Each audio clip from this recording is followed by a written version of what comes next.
Hi from the HQ recording studio at Cvent in Tysons, Virginia. Welcome to Quick Event Wins for your nonprofit. I see a few folks are responding in the chat. If you're a nonprofit event professional, you're in the right place this morning. Go ahead and say hi to us.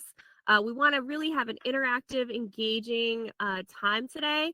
And like our counterpart Sam mentioned, be sure to send your questions for the Q&A portion for later in the program for Lacey in that Q&A call out on the side. So before we jump into introductions, here's what you can expect from our time today. First, we definitely want to thank Catalyst for sharing Lacey with us today. We're going to highlight the work that Catalyst does in the women in the workplace, the diversity space, and how their events play a role in pushing that forward and some of the successes they've seen partnering with Cvent. But we're also going to be zooming out and talking about what's happening in the nonprofit event landscape right now. What are things that need to be on your mind? But most importantly, what does that mean for checking off things in your event programs? What do you want to make sure is not falling through the cracks? And that leads us to the meat today, the quick event wins for your nonprofit. It's such a great time of year as we're kind of evaluating what did and didn't go well from the portfolio of events and launching into next year's planning. Maybe you're already tying up some bows on that to have a mental refresh and remind ourselves, what are some things we can be doing right now with our events to see really great impact and results? And lastly, we want to make sure we leave a great amount of time for audience Q&A. We definitely want to encourage those joining us right now to again, think about questions for Lacey and myself along the way. Feel free to throw those in the chat. But I'll introduce myself for a hot moment. I'm Elizabeth Powell. I'm Manager of Industry Solutions here at Cvent. I spend a lot of time working with our association and nonprofit customers, understanding their challenges, and seeing where Cvent can really grow their event programs and the success and impact that those have towards their mission and their member goals. I was once an event planner myself in the space, and so it's really fun to come full circle and get to talk about something really exciting today, a topic near and dear to my interests. And I want to make sure we turn the camera over to introduce Lacey. Lacey Rose, DS at Catalyst Inc. Why don't you tell us a little bit about yourself? Hi, everyone. So happy to be here. I'm Lacey Rose, the Director of Virtual Events at Catalyst. One thing that we do at Catalyst for the webinars that we host is have our speakers introduce themselves visibly, so that way someone that might have a visual impairment can know what the speakers look like that are on screen. So I am a Caucasian woman. I have curly brown hair with blonde highlights, green eyes. I have a burnt orange sweater on, and I'm wearing a Hamsa necklace. Just a little bit more about myself. I joined Catalyst a bit over 2 years ago. And before that, I was in the corporate and B2B event space for about 16 years. I live on Long Island in New York, and I live with my family, husband, 2 kids who are 3 and 12, which if you have children, I'm sure you can imagine is quite a different age gap in terms of what's going on with them. We also have a dog who's a Rhodesian Ridgeback. Another thing I know Elizabeth we were talking about the other day is I tend to collect lots of different things. You can see some knickknacks and stuff behind me, but from my travels from being an events professional for so long, I have quite the collection of Hard Rock Cafe shot glasses from all over the world, and also friends that now travel will get them for us as well. I think we might be nearing 100. I haven't counted in a while. Yes, when you told me this, I thought this is so impressive. Also, we've got a collection of tips and tricks here for you coming down the line. So we thought it'd be funny to show Lacey's collection that she's amassed over her experience and travels, also pertaining to events. But we definitely want to, have a little fun with the audience today. So stay tuned to the end to find out, what do you think travel and events have in common? If you have some suspicions on where we're going with this, feel free to go ahead and put it in the chat. But we don't want to take any more time from launching into the content we have today. So I definitely want to kick off by highlighting Catalyst. Cvent here, we're big proponents of your organization's mission, driving diversity, equity, inclusion in the workplace from the front line to the C-suite, as your website would say. Why don't you tell us a little bit more about how long Catalyst has been around, who they're engaging with today, and the kind of work they're doing? Yeah, so Catalyst came around about 60 years ago. We actually celebrated our 60th anniversary in 2022, right when I joined the organization. It was created originally as a nonprofit focused on the advancement of women in the workplace. And since then, we've evolved into a nonprofit that also has a huge focus on DEI, as well as some great initiatives that we have started. So one of them, for example, is called MARC, and that's Men Advocating for Real Change. And that, for a nonprofit that supports women, you'd think like, that's kind of weird, but it's really focused on men in the workplace wanting to make change themselves, either make change within their environment and also be comfortable within themselves. We talk about things like, how men are able to show their feelings in a workplace and all different things like that. And we've also just launched FEI, which is our Frontline Employees Initiative. And while we love, promoting women in the workplace, it doesn't necessarily just mean corporate. So this is focused on those frontline employees. So people you might see in the local coffee shop, your baristas, in warehouses, and not only helping them, but also educating those who might be their managers on how they can better serve them as well. Wow. You are doing so many things as an organization. It's been around for the past 60 years doing this kind of work. It's developed a great name in the space, but obviously your events are a big part of this. Talk to us about what kinds of events you're running, large, small, in-person, virtual. I think your title does allude to a huge virtual component, but I'll let you get into that.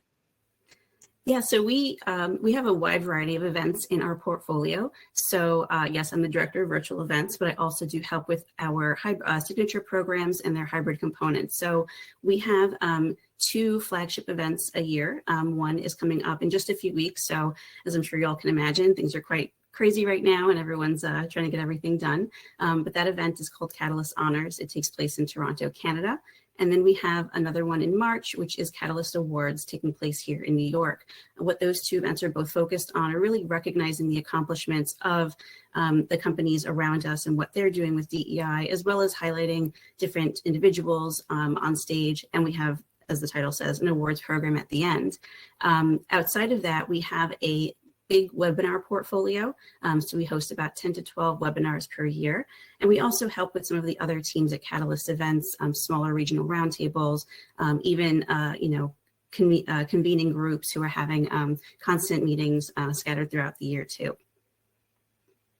Yeah, I'd love to pause and just highlight the scale of your online events and webinars. 10 to 12 a year is a pretty robust number. And from what I've heard, your webinars see some pretty impressive registration numbers. Sometimes we hear from the nonprofit audience, there's so much attention around the big annual gala. But where is the tide trending? Talk to us about just the benefits of virtual events and webinars in this return to in-person world. So our webinars are actually tied to the benefits that a supporter organization receives. So if a company becomes a supporter of Catalyst, then their employees can join from all the different webinars that we have throughout the year, as well as get access to all the content that we have too. And with those webinars, we're really keeping everybody engaged throughout the year in between those flagship programs. The other thing with our webinars is, yes, we're very lucky that we have high registration rates. We had one event last February. I believe we had over 2,000 registrations. But on top of that, what's really great for Catalyst is that our attendance rate tends to be between 55 to 60% per webinar, which I think for the industry standard is really great. It shows that our supporter base is engaged and we're keeping engaged with them with those trending topics and other things that we're putting out there. So I think having that touch point virtually between events is really important. Also, you have to keep in mind there are still people who are COVID conscious, and giving them the ability to absorb the content and attend the events is really important, and they can do so from the comfort of their computer. And the same goes for our in-person events, because we do have that hybrid component for them. Yeah, I know at Cvent we've talked about, making events more accessible as a really big initiative, whether that's through our technology being a little like accessibility foolproof or integrating with the latest in state and tech, but just thinking through a lot of people who maybe medically couldn't travel before, having the same cohesive event experience, whether you're logging on from your desktop, a mobile app, or able to join in person is so key these days, to call yourself like an accessible events program. But I want to turn the attention a little bit on your experiences with Catalyst, and you've been there a couple of years. When we were talking before, you joked about being hired a little bit due to Cvent experience on your resume, but I'd love to hear just holistically, what are some of the ways in which you've seen your events program flourish in the past few years? I definitely joke about the being hired because of my Cvent experience thing. When I applied for the role, I think at the very bottom of the job description was like an asterisk that said Cvent experience a plus. And I thank goodness for that plus every day, because it really is what I think got me off on the right foot when I started off at Catalyst, because we weren't only introducing using Cvent for our events, but we were also implementing a wide range of different things. So it was a huge overhaul. And while we were doing that, we were building out the first event in Cvent. And while you're building out your first event, you know, it is a little tricky. You're kind of learning the ropes and where everything goes. But we were building one from scratch that was a 3-day program with 2 days of virtual programming, and then 1 day that had an event going on in 4 different countries, sometimes with different languages. And it was very difficult. It was diving in headfirst. But on top of that, that was a great learning experience, not only for me, but for Catalyst. For me, I was learning sometimes, you know, at the seat of my pants, but we were very lucky to also have a Cvent builder working with us to help really put all the pieces together so we could focus on everything else going on. And on top of that, we learned a lot that we could take into our next events. So we definitely simplified the way that we put our events together in Cvent, but we also were able to help with things on the internal side. You know, for example, people were able to purchase dinner and individual tickets together for once instead of separately. There's a lot of different things that we've been able to do. So we are able to improve the experience, not only internally, but for those participating as well. You know, when I mentioned the being able to buy a dinner and a conference ticket at the same time, it sounds pretty basic, but in the past, it had been set up that someone would purchase a conference ticket and then they would sometimes be directed to a completely different site to purchase a dinner ticket. And, you know, we all know attention spans are low, and asking someone to go to another page to do something, I mean, 9 times out of 10, I'll just X out of it and I'm done. So that really kept our retention and lowered our abandoned registrations. On top of that, they made the invoicing simpler, which was also great for our team. Instead of being invoiced, you know, 2 separate times for something, they were able to just do 1 invoice for individuals.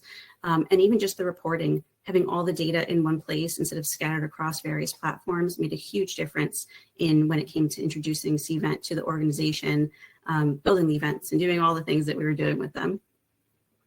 Yeah, I know, just to sum it all up, some of the things that you shared with me are, you know, the bottom line. We can go to our key results here. The revenue that you guys saw just from things like having like all the registrations on one page, or showing a more cohesive workflow on site. And so sponsors were getting really impressed and interested in reinvesting or upping their investment. You just saw like a really quick impact to the revenue generated with these events. And internally, you were able to find a lot of workflow efficiencies, which helped kind of that do more with less mentality we hear all the time in the nonprofit and association space. Things were able to happen easier. There were systems and processes in place that you were able to take advantage of. And not only did that impact like the event team, but something that's so great about kind of having all your data in one place, and we've talked about this in other presentations, is you get visibility.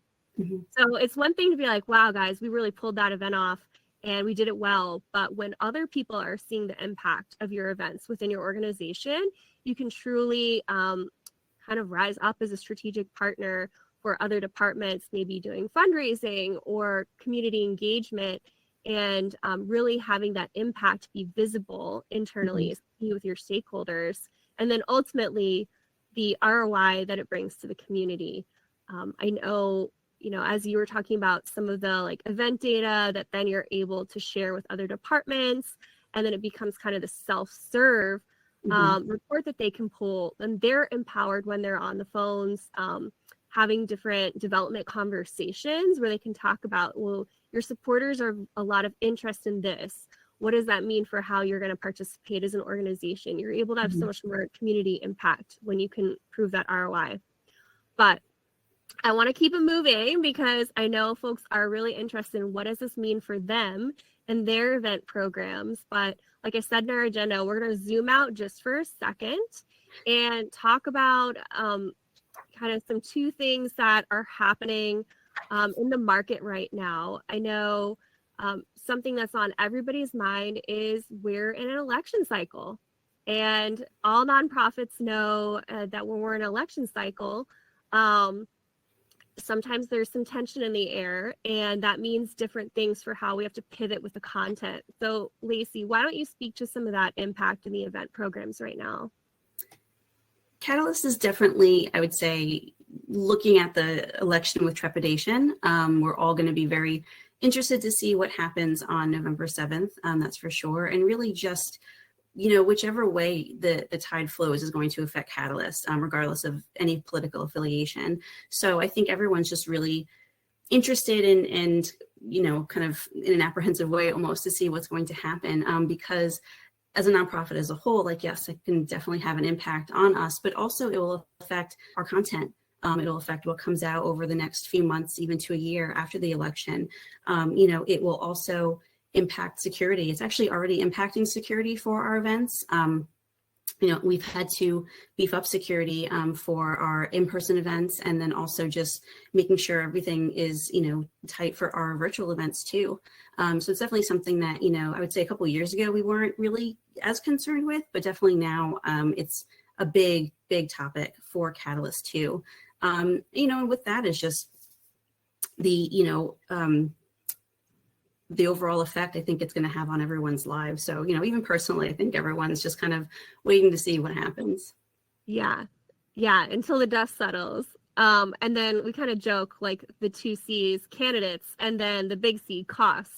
There's a very common proverb where, it says you can have something fast, you can have something done well, you can have something done at cost, but it's really challenging to do all of that together at the same time. So let's transition to, I think, something everybody's really feeling the heat on now is costs. So we've talked about being in the return to in-person world for nonprofit events, and both organizations and attendees are starting to realize, not only are throwing these events kind of pricey, so we've really got to prove the value, but attending them's pricey. So sometimes you see a little bit more attribution or a little less registration after you've already made the event investment. Nonprofits have always needed to mind budgets and control costs, but what does the squeeze in these economic conditions look like for today's nonprofit event planner? The concern's not just on the budget, but for us also the return on investment is a really important focus right now. We want everyone to come to the events or watch the content and have a great time, but in the end, that has to tie into our supporter base and renewals throughout the year and trying to get more organizations to be supporters of Catalyst. So cost really just has a huge part in everything we do across the board. How are we going to grow and keep supporters if our budget is constricted? We don't want to have a bare bones event. We still want this to be an experience for them. So it's definitely something that we have to do a fine line of balancing. And even for our supporters who sponsor our events, are they going to get the most out of this sponsorship? You don't want a sponsor to pledge a lot of money and then they're not happy when they leave. So it kind of all flows together for us in terms of doing the best we absolutely can, but we understand we're a nonprofit, so we have to keep that cost down as well. And even just trying to have partnerships too, I think really helps us, whether it's a partnership with our hotel, our AV vendor, anything that can help us keep the cost low for an event. Yeah. I remember you commenting that you need a master negotiator on your team. Yes, and it's not me, so I'm very, very happy that we have some great negotiators on our team. Gotta leverage internal stakes. I don't think anything we're talking about is coming as a surprise to our audience, right? These are the things very much on our minds, and it's easy to get overwhelmed with the buzzwords. So it's like, everything's expensive, or are you leveraging AI or personalization? And Mhm. but what does that actually mean? How can you really take something away for your events to succeed is critical. So this is why we're going to take the step back. We're going to hop into like our rapid fire quick event wins for your nonprofit events today, because we want to make sure you're really checking the basics and getting everything right without over engineering all the things we're stressed and worried about right now. So we're just going to rapid fire this. It's organized by each stage of your event life cycle. So we're going to hop to a few quick tips on setting up events well. So first thing, so Catalyst doesn't collect individual organizations. Our supporters are generally companies. So we work with the companies directly. We don't source from individuals. But if your nonprofit are one of those that does, you want to make sure that you're able to collect donations in a way that feels organic, not pushy. Where it is on your registration form page is really important. You don't want to lose a call to action very deep within a registration process. Even on a confirmation email, people don't read all the way down. So having that, maybe tied into the payment at the end, or something that's going to be easily visible, but also again feel organic and not pushy for the person registering. Simple registration pages. Yeah, people also get turned off, I think, when the registration page is super long. At a former company of mine, we had a very long registration process with lots of questions, because we not only needed that information, that you need for the venue or other accommodations, but we wanted to know a lot about the demographics of those attending the event.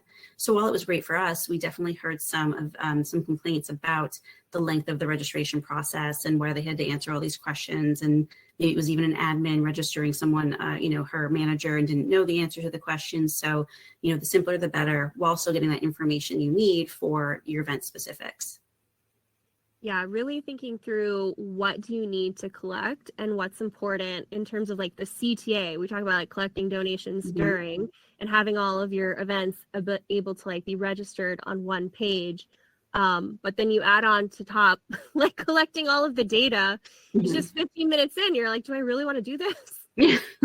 So, having some common sense when you're thinking through everything you're trying to set up here. So this was a huge win for Catalyst.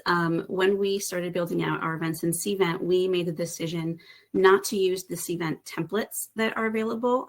You create a template, you can use it for all your events, but to create essentially our own template by putting everything into one event and then duplicating that event throughout the year. That has really been a huge time saver for us, because not only is it something that we're able to get all the important data in one time and then it lives there. If we have a change overall, we can pop it in there and then we're good for the next event. But also it saves so much time for us versus having to build the events over and over again from scratch. Our branding is in there, our colors are in there. If we need to change them, it's easy to change them. But the big thing that we just did is we set up our 2025 webinar calendar.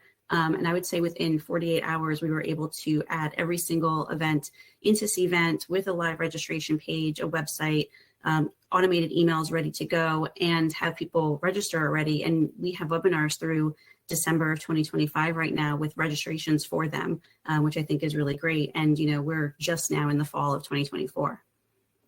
Yeah, we hear all the time from our association nonprofit audience that sometimes they're relying on volunteers or, staff that's been like elected in for 1 year. And so having anything where there's like a recorded like process or an ability to build something on the fly is just chef's kiss. And then last but not least, for setting up your event. Yeah, building reviews into your process. Again, this sounds so simple and you guys are sitting there probably like, duh, why is she telling me this? But it really is something important and something that, you learn over time. You can look at a web page or registration form 25 times and you just don't see things that someone with fresh eyes will see. We also have a process for building out our webinars. My colleague and I will, build out something and ask the other person to check it. And we'll always catch each other's stuff. And same thing with emails. You may think, oh, I set up those emails weeks ago to go out automatically. check it, because you never know. We've caught ourselves right before something's supposed to go out and set it up really quickly. And, I personally have a calendar reminder every week that just says, check settings for upcoming events. And I'll go in, see what's happening that week, check the settings, especially if you're using Attendee Hub for any portion of your event. You want to make sure everything's set up. You want the Q&A to be open, the chat to be open like it is for this webinar. Are your reactions set up? All the things that go along with that. So don't assume that you've already done everything and it's right. I've been caught by that many times. Take that moment to have someone else look at it and make sure it's good, and document everything that you've done for it for the future. I laugh. I feel like this is the fail safe for when you follow number 3 and duplicate things. You gotta have someone else check it. Now, don't always know what you duplicated or where the editing is. But we're gonna transition out to quick wins with marketing your event. I'd say for event communications, one, automating, it's just such a time saver. It really helps with everything. You're going to get so busy prepping for your event that you don't want to have to sit there and remember to set up the email, even create the email at the time. That automation process will really help you in the long run. Also for event communications, make sure all the data's in there, but really get that prep ahead so you can save yourself a little time in the long run. Effective personalization. Yeah, I one of my biggest pet peeves is when I get an email and the data tag doesn't work, dear first name. And I'm just like, why? Like, who didn't check this? That personalization is really important. The more they know without being like a creepy way, the better. But one other thing that I would consider effective personalization is suppressing your lists. So it's also really frustrating for me if I'm signed up for an event already, I've got my confirmation email, like everything's good, and then I get a solicitation email for the same event.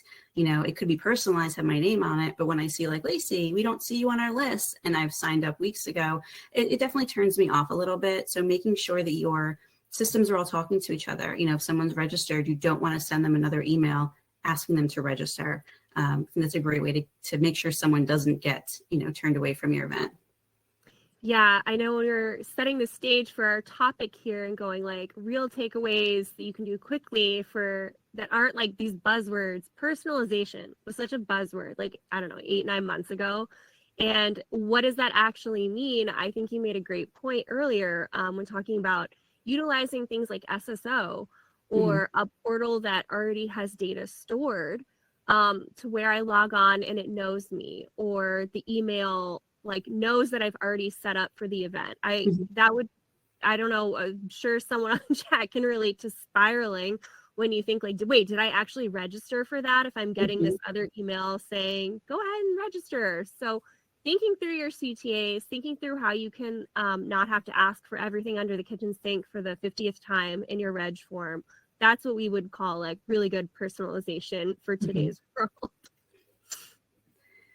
Yeah, and don't over-engineer it. You want to make sure your call to action is really prioritized. People can get lost in emails, and it's really hard too, because especially when your event's coming up, in the next week or so, there's a lot of information you want to get into the hands of your participants. So for that example, you want to make sure that what you're sending is succinct, brief, and if it has a call to action, you're asking for a donation. Again, it's not buried in the bottom of somewhere. It's very specific, it's very in your face, and it's something that people are going to see right away and not skip. If we were asking someone to sign up for a breakout session in an email, we wouldn't put that email information all the way at the bottom. So you definitely just want to be aware of the placement of everything that you have going on in your emails. Yeah, just like don't forget the donations on your Edge page. Make sure whatever you're asking folks to do, you have up top. And that does mean like setting a priority. I think of all like the newsletters I get, and it's here's the 50 things we're doing for the cause. which one am I supposed to care about, and which one do you care about the most as an organization? Sometimes it means like actually thinking through a hierarchy of the information you're sharing. We have an amazing social media team here at Catalyst, and one of the things that the marketing team as a whole is really great at is taking things that are happening in the news or in pop culture and embracing them and really quickly turning them around into something that we post on Instagram or LinkedIn. And then that will tie into people being interested in our events or registering for our events. For example, a great one for us was when the Barbie movie was out, we put out an infographic that fact checked the speech that America Ferrera gave during the movie about all the different ways women are oppressed and what they go through and everything like that. And it went viral for us, which was great. And even with the Olympics that just happened, we had artists draw pictures of different female Olympians throughout the years, highlighting what we do with women and how we support them. Even just as recently as the Emmy Awards, when John Leguizamo was on stage, called himself a DEI hire, but then changed what the DEI acronym meant, we immediately put that out there as well. And with our events coming up, we're hoping to see some traction from that too. So it's definitely, doesn't have to be cut and dry. Even if you think the topic doesn't tie into what you're doing, you can get people talking. And I don't know if anyone's seen the Nutter Butter TikTok account right now, but that's what I'm talking about. Wait, I have to go check that. You have to go check it out. Put it in the chat. I'm just kidding. So you've set up your event, you're marketing your event, you actually have to run it. Believe it or not. So let's talk about quick tips for running your event. Tech checks. Literally right before we started this, I got a pop-up that said, do you want to leave the page? And I was like, I guess so. And I left, and it came back really quick, but I was very panicked, as I'm sure this event team was too. But making sure you have those tech checks. There are speakers who are going to think that they are too good for a tech check. They've done this a million times. They don't need to hop on 30 minutes early. Make them.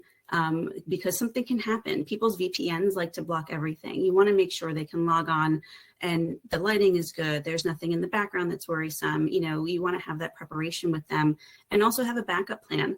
We were running a virtual event and one of our speakers was experiencing severe storms, and she let us know, listen, this is what's happening.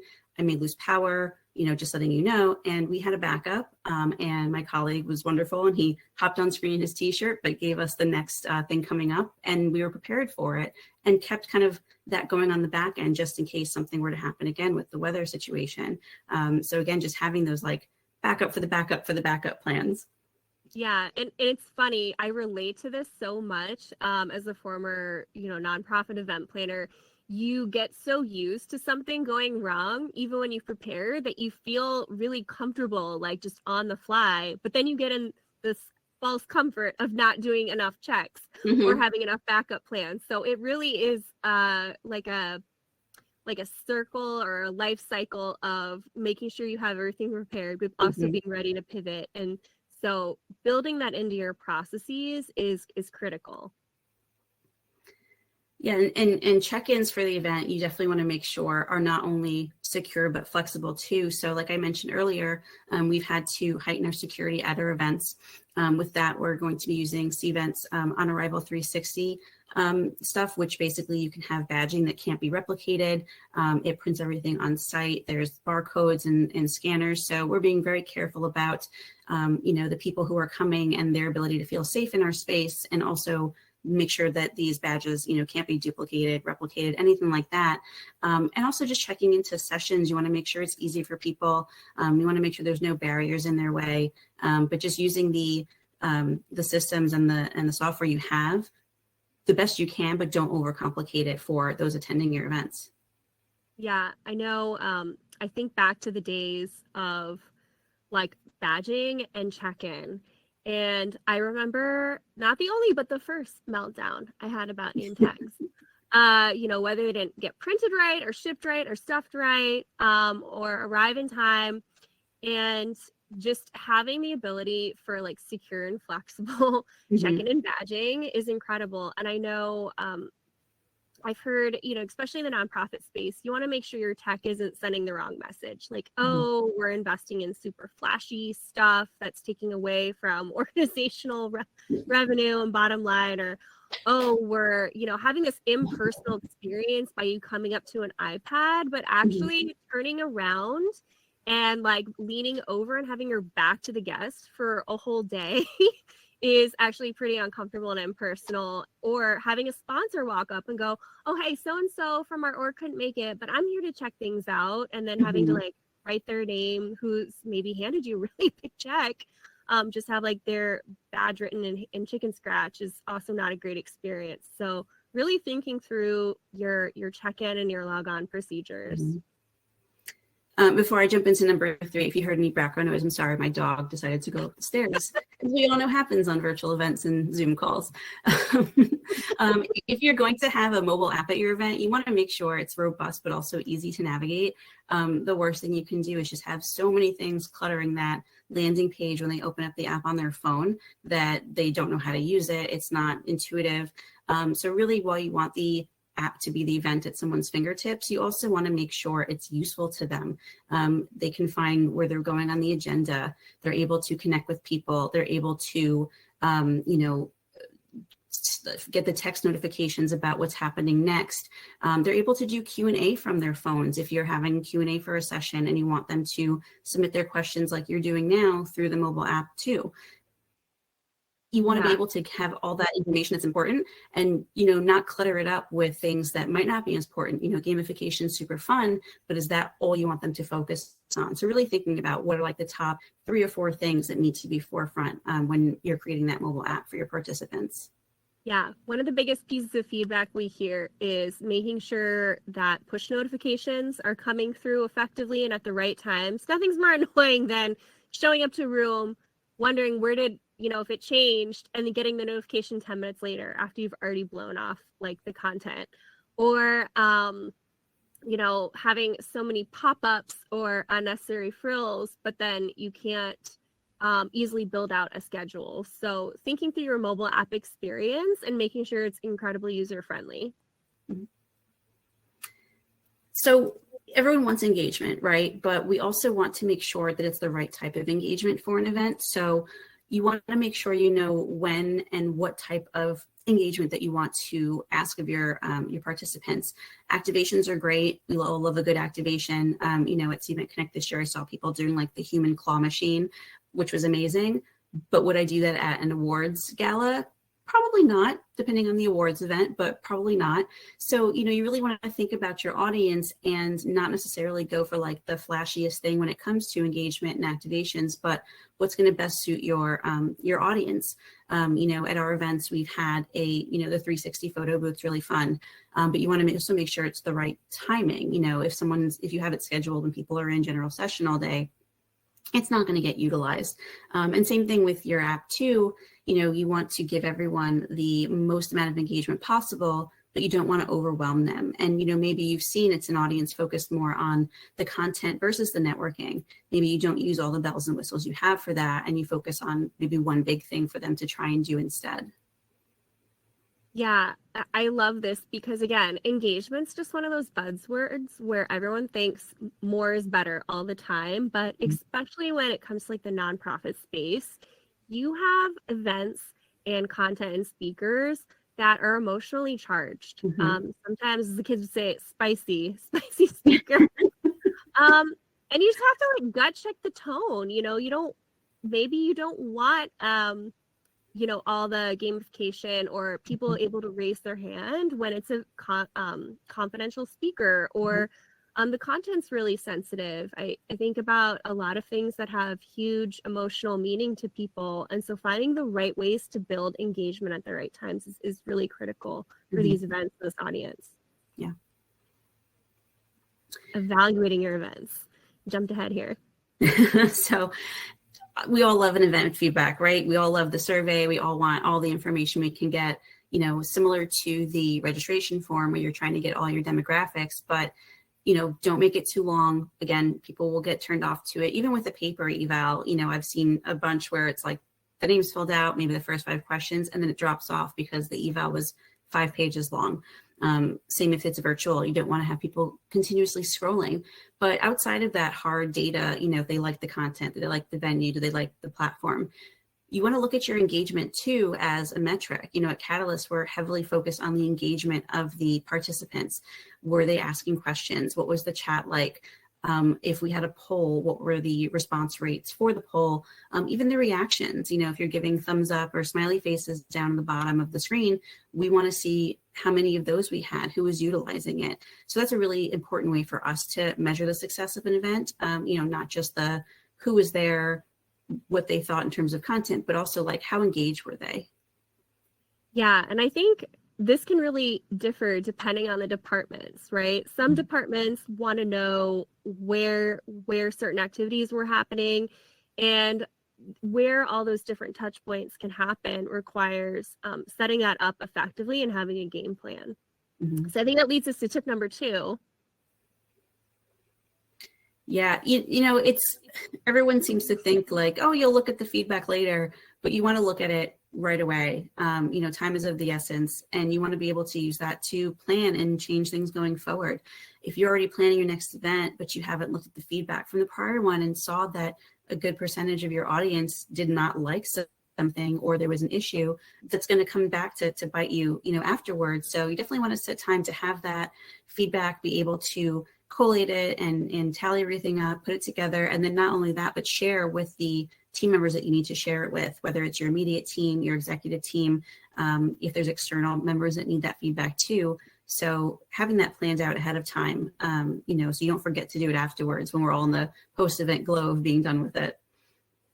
Yeah, in a world where we talk a lot about like improving and optimizing, I think all of us know how challenging it really is to not just kind of do, well, let's keep it moving because what we did last year everyone's familiar with, we worked out the kinks. Mm-hmm. And I remember having to really put my foot down with some of our event stakeholders in the nonprofit space about wanting to review feedback and actually implement change based on that feedback rather than just having some of the bigger donors duke it out. And so that kind of leads us to making sure you're thinking through your stakeholders.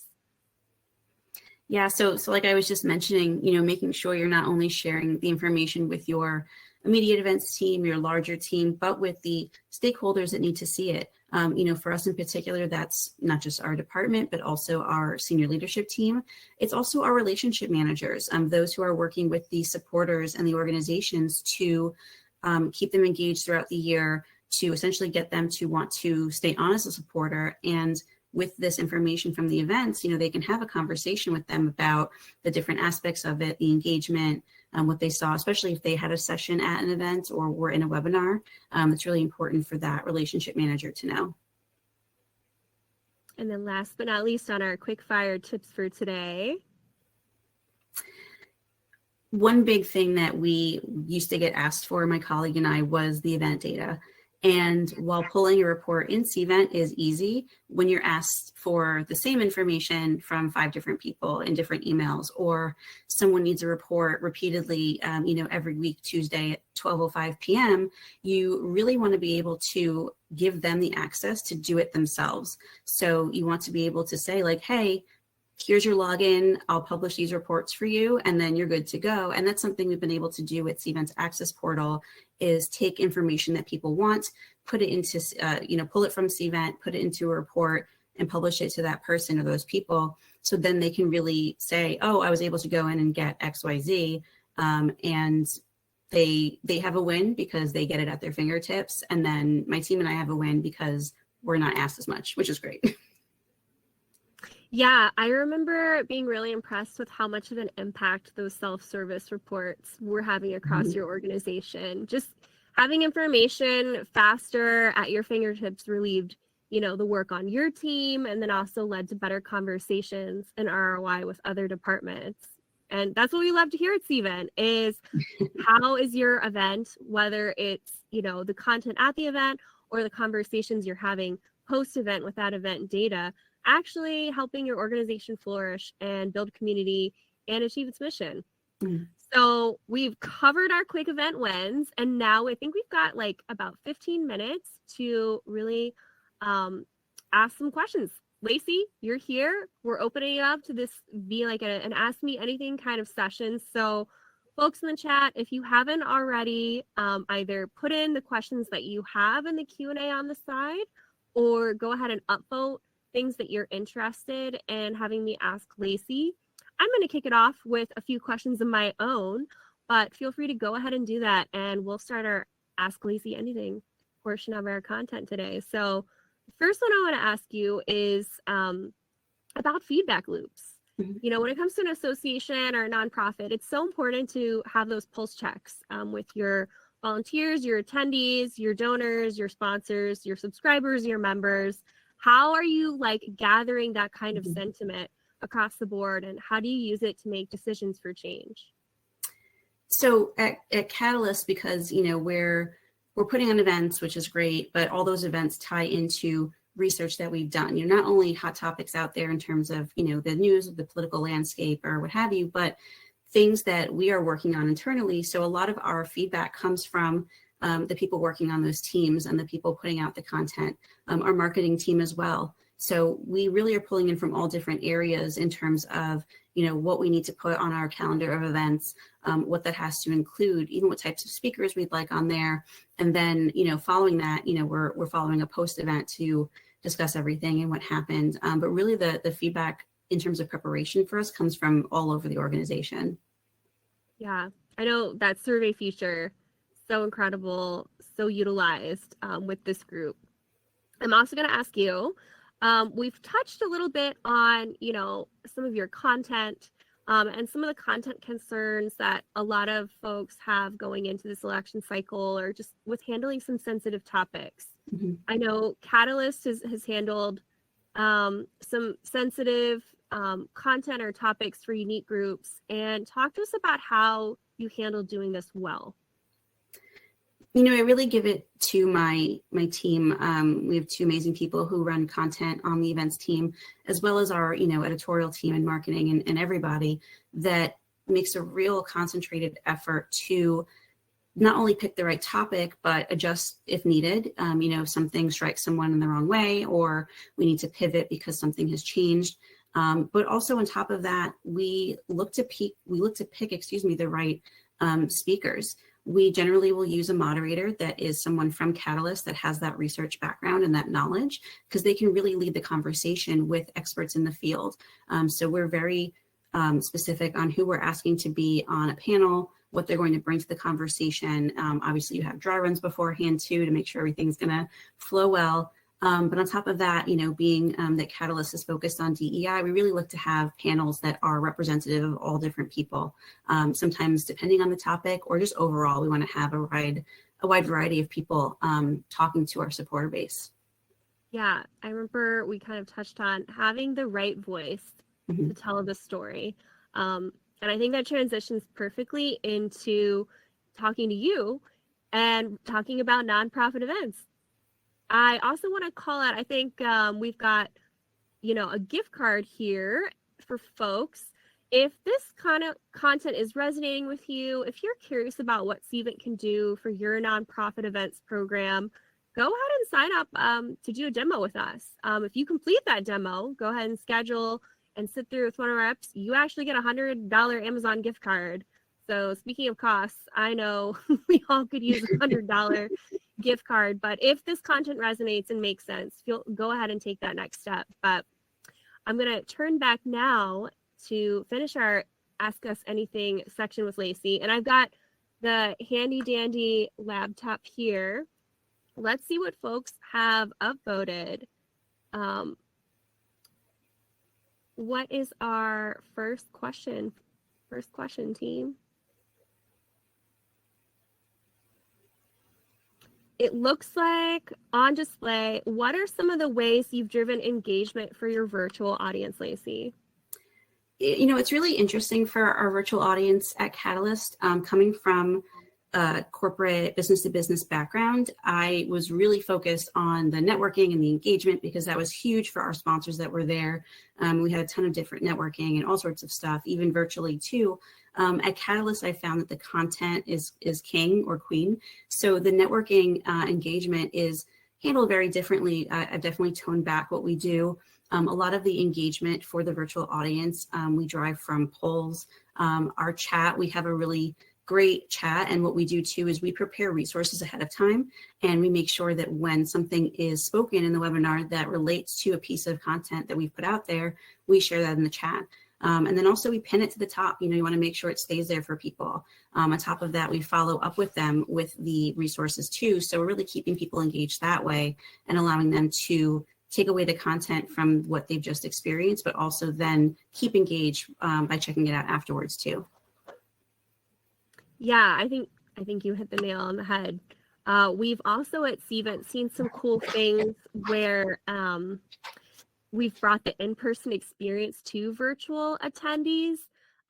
Sometimes you can have send people something ahead of time. So depending on the scale of your event, you can send a t-shirt or a snack or a DoorDash gift card, and have everybody show themselves on camera in the shirt or eating their snacks. So while it's a virtual audience, there's some shared component that makes it tangible. I'm going to go ahead and jump to the next upvoted question here. We've got quite a few, like very interested crowd, Lacey. So with a nonprofit, we need to ensure the donor dollars are being used adequately in our meetings. How do you recommend we do this for our event, like full scope of sourcing, planning, reg? I'll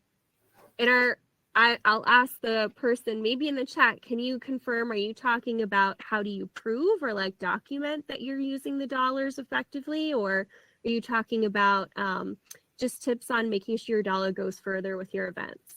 But I'll let you answer that either way you want, Lacey. I think my first question for it was going to be polling your nonprofit supporters. Different things are important to different nonprofits, and I know that they'll have to see where their money, is being spent, but what's important to one nonprofit might not be as important to another one. So I would definitely feel out the supporter base that you have to see what they're looking for. Is there something that they want you to improve on? Maybe it's, they want a higher quality venue. Maybe they want something different when it comes to webinars or what's out there, or your sourcing, they want to have a say in it. So I think when it comes to how you're spending your donor dollars, I would get the scope from who's giving you those donor dollars. Obviously, they're not the end all be all, they're not the final say, but then they'll feel heard. And then, you have to showcase that afterwards, the best you can without, giving away all the secrets. All the tips and tricks. We have another one. It looks like, how do you go about effectively sharing the post-event data that you talked about? So for us, we have like a debrief meeting on our events, our big events. And in that, we'll do a big, PowerPoint that's got a lot of the high level data. We effectively share with people what we want to share with them. So we don't give them like everything and say, here's all the data, have fun with it. But we share with different departments, what's important to them. And after that, we make sure everyone knows where the data lives. We also are now starting to compare from year to year what the event data is trending, whether that's just did a webinar last year at this time do as well as a webinar this year. Was the engagement the same? What else was going on? And we just make sure that that's shared wherever we can internally, whether it's just like a super exciting post or in an official meeting where we're going through all the different metrics of the event and sharing it that way. And we always make sure to record meetings like that so people who aren't able to attend don't miss out and can catch up when they can. Yeah, I think we have time for maybe one or two more. I think we already kind of talked a little bit about the event data. So I'm going to ask a question about your transition to the nonprofit background. I know when we were kind of talking through our pre-webinar interview, you had some really interesting insights about what skill sets you brought with you into the corporate event or into the nonprofit event environment from being a corporate event planner and others that you had to grow. Could you talk to us more about that? Yeah, so I think, before talking about the work-life balance, moving from corporate to nonprofit, the skill set that I had to bring over, I joke, but it was definitely Cvent. Would have needed that to get through the first few weeks for sure. And that definitely was what solidified me, I think, in my role and what I do for the organization, but also being able to pivot, so not only as event planners, we all have to pivot, but I've now learned that we have to pivot in different ways, whether it's because the content has changed or, now that we're dealing more with security, how we've had to change things on that level. And also, something I learned is that I have to treat the organization almost as my own client. versus just someone that works there. So making sure that I'm giving the same, 5-star customer service, not only to our supporters, but to those I work with too, because they're the ones, trying to keep us going and engaging with the supporters. So all the support we can give them is really important, as if we were giving the same to those attending our events. The work-life balance, I would say, it's a tricky question, honestly, because pre-COVID, I would say it was good, but we're an event planner, right? Like we are constantly moving and everything's going. I used to travel a lot for work, so I'd be gone up to a week at a time, a few times a year.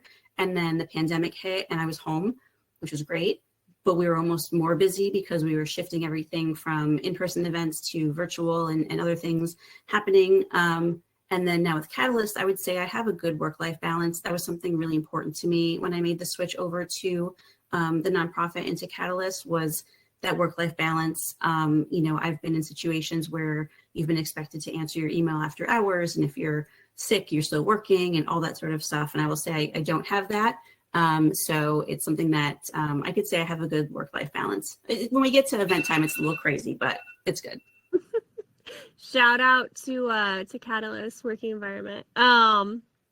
Yeah, and I know we hear all the time from event planning that is like a 24/7 being on career, because there's so many like hard deadlines and hard deliverables that you have to keep in the air. And then when you throw usually the like historically pretty poor work-life balance for nonprofits on top of that, it's definitely a recipe for some interesting situations. But it sounds like it's not the case. Yeah. Is there anything next on the horizon for Catalyst events and what you're looking to do with Cvent? Where do you want to go from here? We are looking to increase our engagement. Like I mentioned, everyone that I've noticed is participating in our events is very focused on the content, which again is wonderful. Our content is amazing and the speakers we get are great, but we want to still engage them in different ways. And for us, that's trying to figure out the best way to have them network online through Attendee Hub, if they're using the mobile app, or a bunch of different ways. So it's something that we're looking to improve upon going forward. We are also looking to have year-long engagement. So we have communities that meet multiple times a year, and they're using Attendee Hub for that purpose. We built them a calendar of events, and they just log into the same Attendee Hub each and every time. But we want them to be able to go in there and anytime keep the conversation going, almost like a community board or chat board where things are still happening, even if there's not an event taking place at that moment. Yeah, I loved when you were talking about the use case for that and having a really consolidated platform to always come back and find and download resources for. I know as someone who's had to, anyone who's had to like look up forms for the umpteenth time, only having to go to one place to do it is like the starting point in making it user friendly. So I want to thank you for our time today. I know we're already a little over. A lot of folks have stayed with us, and I'm sure that's because they're wondering, the little teaser in the beginning, what do travel and events have in common? We had to highlight this. Your commitment to Hard Rock and the shot glasses, really your love of travel, but I'll venture to say it's that you have to overplan, over-prepare, but get ready to pivot. That's in the event world, and it's certainly in the travel world as well. We all can think of a travel snafu from time to time. And I love to make a joke about potentially breaking the glass or the glass ceiling. Breaking the glass ceiling. Trying to do. I don't want to improve like bad luck on your collection. So. I appreciate that. I think we've only had one or two breaks since the collection began. There we go. Guys, it's been really fun. If you like talking about nonprofit events, we'd love to connect with you. Reach out to us on LinkedIn, sign up for that demo if you want to know more about what Cvent can do for your event program, and we'll catch you guys next time. Take care. Thank you.